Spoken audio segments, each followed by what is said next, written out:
Friends, welcome to my YouTube channel Make Maharashtra. We'll get more educational videos. We'll get educational videos here.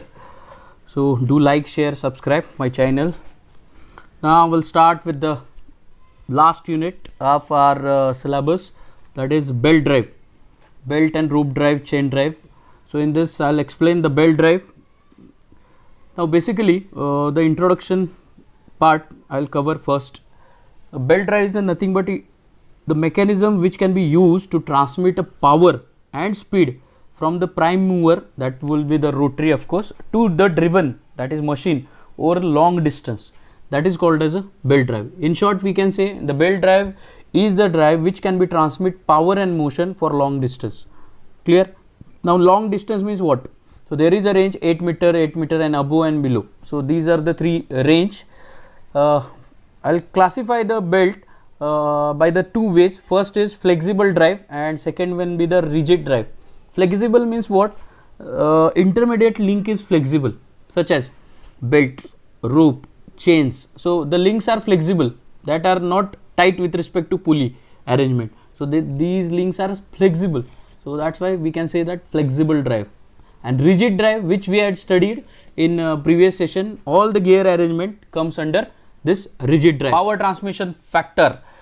Basically for belt drive, the various factors are very important. If that are not taken correctly or not designed correctly, it will create the slippage. Such as you can see, first factor is velocity of the belt.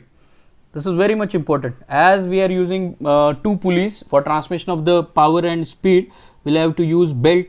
So there might be chances the rotation between two pulleys which are mounted on the shaft, that our rotations or angular velocity should be constant. Then and then it is possible to move properly. So most of time the velocity is varies with respect to one pulley to another pulley. In that case, what happened? The slippage will occur in the belt drive. That's why belt drive is not a positive drive. Clear this factor? Second factor, belt tensions. As we know, the belt drive is having tensions on tight and slack side, that are very important. So tight side will take a load and slack side will release the load. So likewise belt tensions are going to affect. Third one is arc of contact of belt. That is very important. On the pulley, the area captured by the belt, that we called as a arc of contact for both bigger and smaller pulley or two pulleys. Clear? These are the important factors. Next point is a selection of the belt drive. Now while selecting the belt drive, it is very important what should be the speed, as I told you, of two pulleys.